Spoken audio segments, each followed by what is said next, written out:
The 2018-19 WHL season for the Calgary Hitmen here has been a gradual, slow climb here. I mean, things didn't start off too well. If you go back to episode 2 there, and it wasn't until midway through episode 3 there where we finally had our first victory of the year.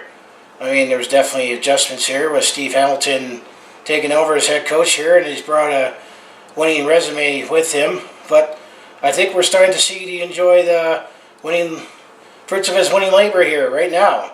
So anyway, as it's time for another episode of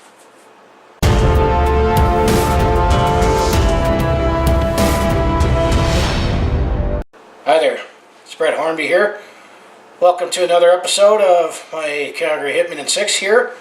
And we're up to episode number 11 here. Believe it or not here, as we get down to the stretch drive here in the 2018-19 WHL season there. As my intro and my opening there give a slight nutshell of how the season has gone for the Calgary Hitmen, and all I can say is we've gradually been improving and climbing up the standings here, as you'll find out here after we recap the games 55 to 60 here.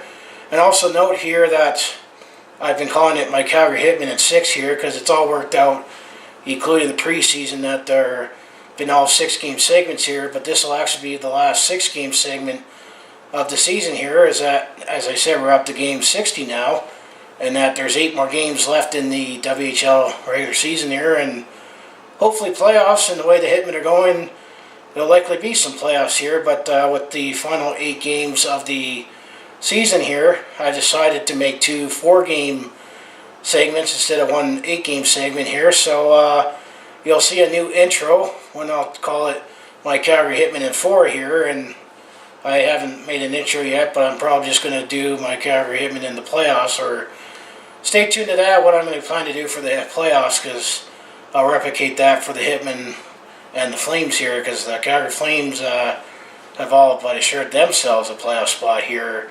As if you follow that series, we're looking like Stanley Cup contenders there right now, but I'm going to say the Calgary Hitmen, they're definitely putting themselves in nice position here for the playoffs here. So I'll bring up my notes here, and I said games 55 to 60 in the season here. They actually went 4-1-1, so they collected 9 out of possible 12 points here, which is not too shabby here, but we're also not out of the woods yet, because I'm going to go over the standings here and give you an idea how close things are still right now. And I still say ultimately my Calgary Hitmen control their own destiny here, and with some big divisional games here at the end of the season here, those 4-game segments are going to be perfect for to build up the drama leading into the playoffs. So anyway, let's start off with episode number 11 here. Game 55. This happened on Friday, February the 15th. This was a back-to-back with the Medicine Hat Tigers here, as this game was at the Scotiabank Saddledome, but the 7 p.m. puck drop, the Calgary Hitmen won this game 3-1. There was no scoring in the first period here. Hitmen scored 2 in the second period and 1 in the third here for the 3 goals. Tigers scored their only goal in the second period here. And like I say, Mark Kastelik and Igor Zamula, actually back from his injury there as he got hurt in the Corral series there, scored the first part of the second period. And then Elijah Brown for the Medicine Hat Tigers scored the lone goal. And it stayed that way because it was a tight game. It was 2-1 until late in the third period, where Carson Fook scored the empty netter goal, put it away. 1:01 left in the third period there for the go-ahead insurance goal, they call it. And the shots were even at 30 apiece for both the Hitmen and the Tigers here. Carl Stankowski for the Hitmen started, made 29 saves, while Jordan Hullett made 27 saves for the Tigers here. So the Calgary Hitmen took the first of the back-to-back with a 3-1 victory of the Medicine Hat Tigers here. So game 56 happened the next night on Saturday, February the 16th. This time at the Canalto Center in Medicine Hat with a 7:30 puck drop. As I said, second back-to-back nights here. And the Calgary Hitmen also swept the back-to-back with a 5-3 victory over the Medicine Hat Tigers, a big divisional rival and collecting valuable points going down the stretch here. as the Calgary Hitmen scored the first 2 goals in the first half of the first period, so within the first 10 minutes. Then the Tigers scored a minute later and then got 2 goals in the second to go, and including a go-ahead goal with less than 10 seconds to go in the second period. So at one point it was 3-2 for the Medicine Tigers going into the third period here. And then the Calgary Hitmen put it away with 3 goals in the third period for the 5-3 victory. So who led the way for the Calgary Hitmen? Well, Mark Kaslik had the hat-trick with 3 goals here. Igor Zamula and Riley Stotts chipped in with 2 assists each. Mark Kaslik scored the first, third, and 5th goal for the Calgary Hitmen. Luke Coleman and Vladislav Yermenko scored the other goals for the Calgary Hitmen there. And Mark Kaslik, actually after this game, is up to 42 goals on the season here. So he's definitely been the complete package, because there's other games where Mark Kaslik also could drop the gloves too. If they're the Medicine Tigers side of the things, Tyler Faricio is the only Tiger in the multi-point game, if I say his name right, had a goal and assist there. So when it comes to the goalies again, once again, Karl Stankowski for the Calgary Hitmen made 27 saves in the win, and Jordan Howlett made 34 saves for the Tigers in Denver. So both same goalies in back-to-back nights here. The Hitmen outshot the Medicine Tigers 39-30 in this one. So Hitmen definitely showed they were the better team in this back-to-back there. And if you're curious where Medicine is, it's about 300 kilometers east of Calgary on the Trans-Canada Highway number 1 there. So that was the Medicine Tigers back-to-back there. So game 57, Wednesday, February the 20th, Calgary went all the way down to Brandon, Manitoba there at Westobia Place. 6 p.m. puck drop, and this was definitely been a big game for the playoff races here, as the Brandon Wheat Kings are one of those teams that have been in and out of the playoff race here, especially when it comes to the wild card and in the other division there. But unfortunately, this is where that one loss came for the Calgary Hitmen, as the Brandon Wheat Kings took this one 5-1 here. And Brandon took a 3-1 lead after one period and scored the one in the second and third as well to make it a 5-1 game here. Brandon was actually up 3-0 in the first 5.5 minutes of the game there. So after the first 5.5 minutes of the game here, Brandon was already up 3-0 here. So unfortunately, it was the case that Calgary Hitmen was off to a slow start there and couldn't recover with the onslaught that the Wheat Kings put on early.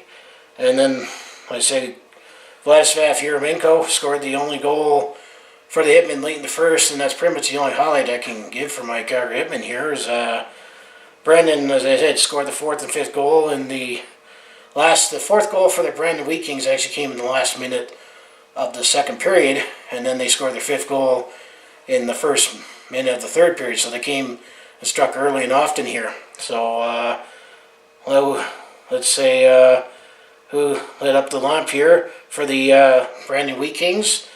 Stolito Mathios and Cole Reinhardt led the way with 2 goals and 2 assists each for the Wheat Kings, or the Wheaties, they're also nicknamed. Karl Stankowski started this game, but unfortunately he was chased after allowing 3 goals on 3 shots. Ouch.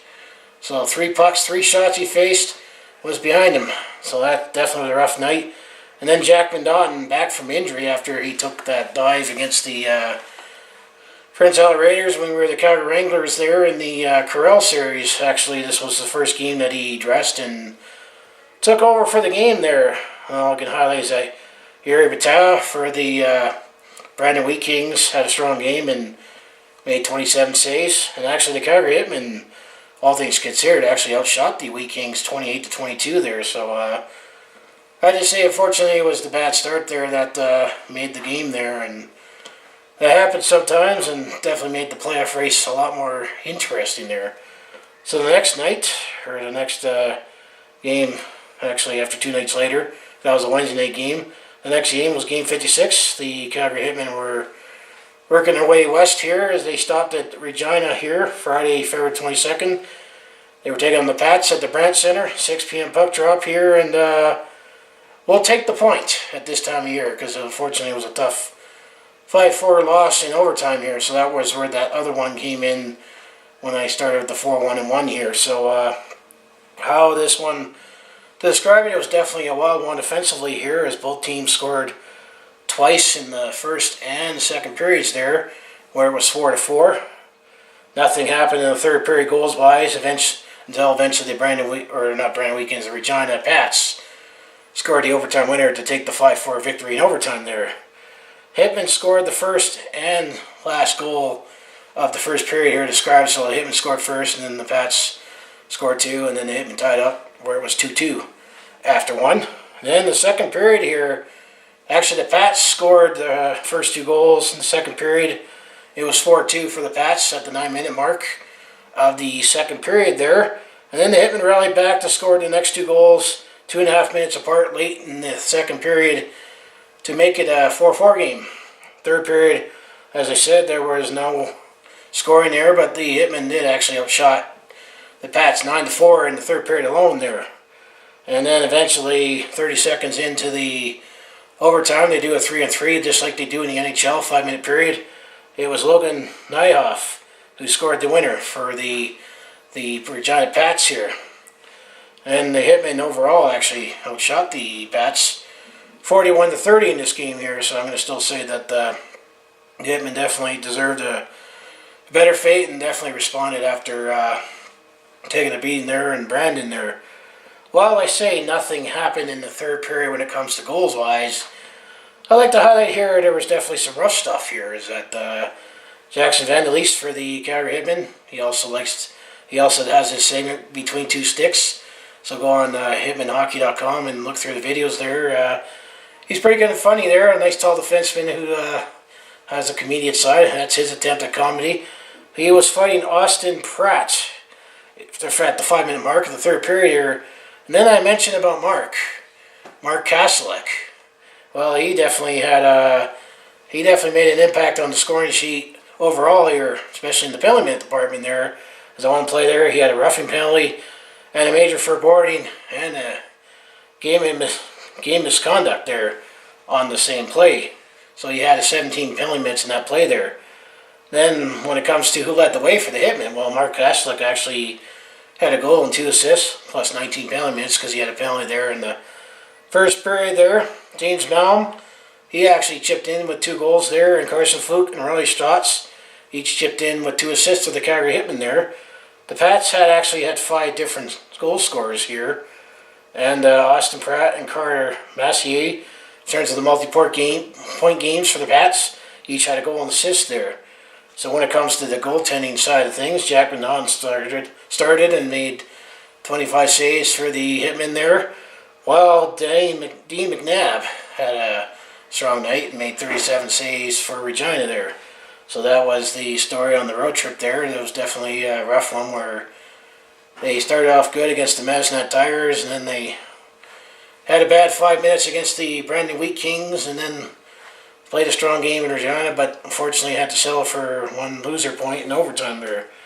But the last 2 games, the Calgary Hitmen wrapped up the road trip. Well, the first game against the Swift Current Broncos, which was game 59 here on Saturday, February 23rd, the next night there, working their way back to Calgary. Swift Current is kind of, 5.5 hours east of Calgary.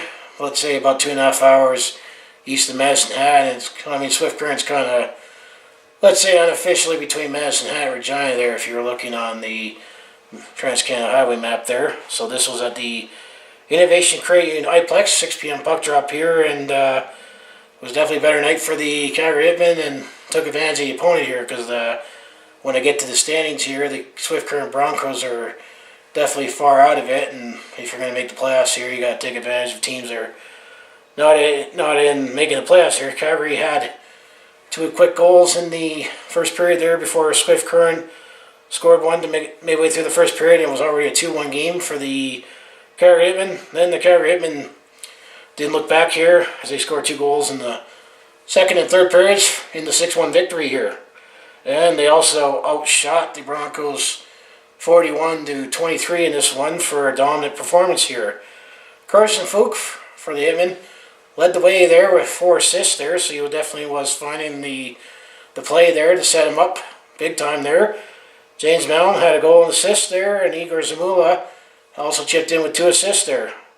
Luke Coleman, Devin Klassen, Kane Eller, Ryder Kurzak, Jackson Van der Leest, and James Malm all scored for the Hitmen there, so 6 different goal scorers there. Jack Bernard only needed to make 22 saves for the win for the Calgary Hitmen. Isaac Poutier made 35 saves for the Swift Current Broncos there. So that was game 59 there. So the last game for game 60 in this recap before I go on to other things here, what actually happened on Wednesday, February the 27th.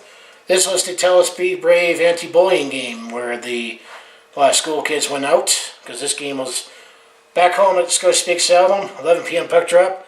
Over 15,000 fans took in this game, especially a lot of pink in the stands. That stands for the anti-bullying there. But ironically, this was the anti-bullying game, but the Calgary Hitmen definitely bullied the Swift Current Broncos in this game, as they won this one 9-3 here. But the story of how this game happened was that it was 3-2 for the Hitmen after the first period there. So if you love goals, this was definitely the game to go to. And then they scored 4 in the second period. And then the Hitmen scored 2 more to make it 9 for Calgary. And then Swift Current Broncos scored 1-3, so to make it 9-3 for the Calgary Hitmen. The Calgary Hitmen also outshot the Broncos here 32-14 here. So it was definitely a strong offensive performance and a defensive performance completely, as the Calgary Hitmen definitely took advantage of the opponent here who was not going to the playoffs here. So the other thing you can also highlight in this game is that, ironically, this is an anti-bullying game, but this is a hockey game too. A fight also happened between Jackson Van der Leest and Owen Blocker. What a name for that. We're scoring off there. So who led the way for the Calgary Hitmen? Well, there's definitely a lot of sharing to go around here. Carson Fook, he actually had 4 goals in this game, so he had a hat-trick plus. And Caden Eller also had 3 goals, so 2 Hitmen there with 2 hat-tricks. That counted for the 7 goals there. Vladislav Yeremenko had 3 assists in this game. James Malm had a quiet game, had a goal and 2 assists.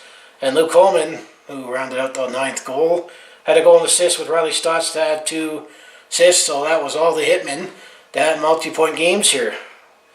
And any Bronco players that had multi-point games, well, Carter Chorney had a goal and 2 assists, and Connor Horning had a goal and assist for the only multiple point games for the Swift Current Broncos. Jack Connaughton, if you did the math there, only needed to make 11 saves in episode 11 here for the win. And then, believe it or not, Isaac Poutier was in for all 9 goals, made 23 saves to the Broncos there, so gotta wonder what's the goaltending situation there, if he was in for all 9 goals there. So that's this is the game part of it. So now, injury report. There's still 3 forwards here on the injury list. Well, Jake Kriske, who's been out for a while, indefinite with an upper body injury. Hunter Campbell, I believe he actually got hurt in the Corral Series game. Lower body injury, but indefinite. And same with Cale Zimmerman. He also got hurt in the Corral Series. He has an upper body injury, indefinite there, so that's the injury report for the Calgary Hitmen here. So now if we go to the standings here, the Calgary Hitmen are 32, 22, 5-1 with 70 points. They're actually 3rd in the Central Division now, so whereas I say, we're slowly climbing up the standings here, and with the divisional games ahead here, we can maybe set our sights even higher here. So let's go over the player stats first here. Some player stats here before I get to the standings here. As I said, Mark Kaslik is leading the way. He has 43 goals, 27 points, and 70 points overall, or 27 assists and 70 points. And then James Malm now is 2nd in scoring, 27 goals, 41 assists for 68 points. And then Caden Elder, 27 goals, 29 assists for 56 points of both. James Malm and Caden Elder have been nice early season acquisitions from their respective teams to provide offense for the Calgary Hitmen. Carson Fook has 20 goals, 32 assists for 52 points. And then I'll round up the top 5. Riley Stutz, 18 goals, 32 assists for 50 points. And then our leading defenseman, I'll throw him in there. Igor Zamula, 10 goals, 39 assists for 49 points there. So all I can say, the strength of the Calgary Hitmen is that we have some balanced scoring throughout the lineup here. And when it comes to goaltending, I mean, Jack Manon, the rookie from Calgary here, has stole the net here. He has 22 wins, 12 losses. Goals against average of .316 and the save percentage of .891. And then Carl Stankowski is 9-9 with a .385 goals against average and an .876 save percentage here. So yeah, let's footnote that there's a lot more scoring in the junior ranks here. Because I mean, if you had those numbers in the NHL, there you're looked upon as a subpar goalie. But this is junior hockey, and goalies take longer to develop here. So now let's get to the standing story here. So in the Eastern Conference here, in the Central Division, where the Calgary Hitmen reside here, as I said, they're third in the division. They're actually 6 points behind the Lethbridge Hurricanes, and they played 61 games and 76 games, and the Hitmen actually played some games against the Lethbridge Hurricanes here down the stretch. Maybe we could set our sights higher against and maybe overtake the Edmonton Oil Kings. Might be stretching it a little here, but in 61 games they have 78 points here. But I looked ahead at the last 4-game segment. 1 game against the Lethbridge Hurricanes and 3 against the Edmonton Oil Kings. So it's still possible if we can sweep the Oil Kings here. And then in 4th place is the Medicine Hat Tigers. In 60 games they have 67 points. And then the Red Deer Rebels, 5th place.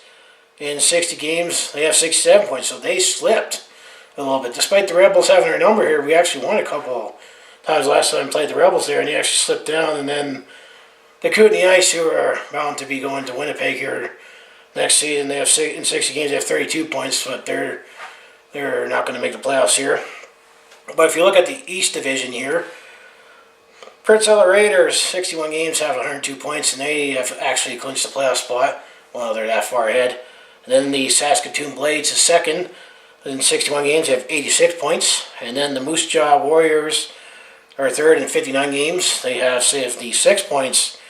And then the Brandon Wheat Kings, they're fourth in the Eastern Division. In 59 games, they have 65 points, but they're outside looking in because right now, Medicine Hat and Red Deer have the 2 wildcard spots, but they only have 2 points ahead of the Brandon Wheat Kings, and the Brandon Wheat Kings have a game in hand here. So the Brandon Wheat Kings are definitely still in the hunt here.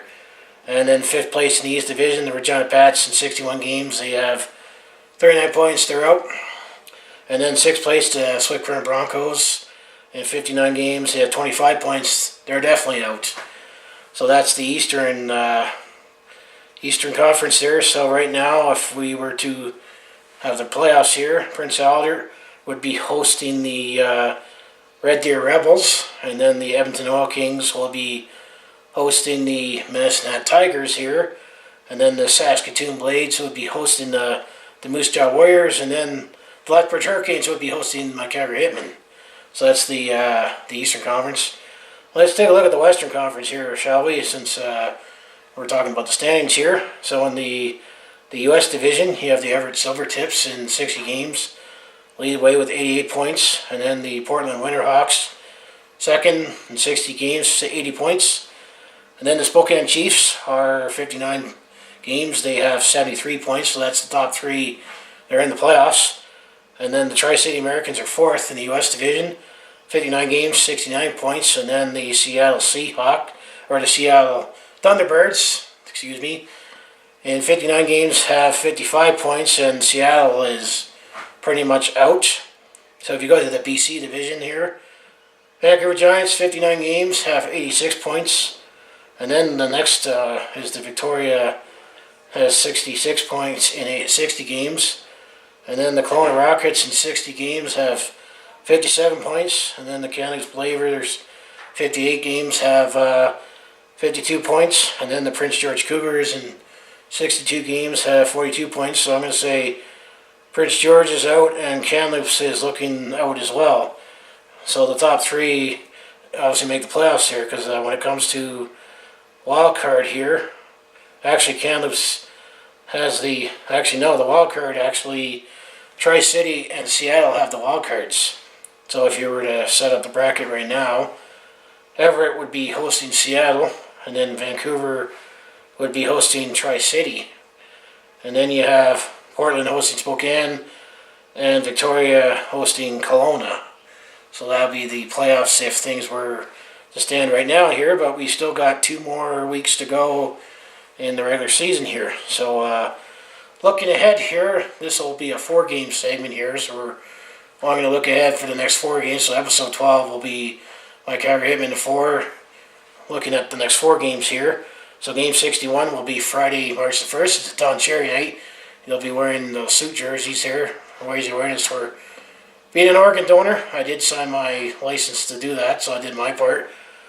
We'll be taking on the Brandon Wheat Kings, so another big divisional game, and you know, Medicine Hat and Red Deer will definitely be watching that game too, as we take on the Brandon Wheat Kings at the Scotiabank Stadium, 7 p.m. puck drop. That's game 61. Game 62 will be the next night. The Calgary Hitmen, for the last time, will be going to Cranbrook to take on the Kootenay Ice at the Western Financial Place at 7 p.m. puck drop. And then the next day, Sunday, March the 3rd, the Calgary Hitmen take on the Kootenay Ice again, but this time at the Scotiabank Stadium, 4 p.m. puck drop, and then the wrap-up, which will be my first of 2 4-game segments, Game 64, Wednesday, March 6th. Another big game, the Calgary Hitmen take on the Medicine Hat Tigers in Medicine Hat at the Canalta Center there, 7 p.m. puck drop. So this has definitely been episode 11 for my Calgary Hitmen and 6 here. It's definitely a lot to cover here, but a lot has happened, and as we get down the stretch drive here, we need to set up a potential playoff races and see who potentially we could be taking on here in the first round. And I still say it's wide open here. We control our own destiny. Just make sure we win our own games, especially these big ones against our own division here. Pretty much it's all going to be against our own division here up to this point, but if we win more than we lose here, and we should be in. And all I say, let's avoid the second wild card and not have to take on Prince Albert Raiders in the first round here, because I wouldn't like our chances taking on Prince Albert. I'd rather be taking on Prince Albert in the third round in the Eastern Conference Championship there. But that's getting a little ahead of myself here. So if you enjoy everything I do on my YouTube channel here, just make sure you hit like, subscribe, and let's go Hitmen, and let's keep the playoff rise going and get the train going again, because that's the one campaign that the Hitmen has been doing the last several years, is the Hitmen playoff train, and we like to get the Hitmen playoff train going here. So as I'll say, I'll see you in the next video, which will be episode 12 here if you're following along here. Thank you.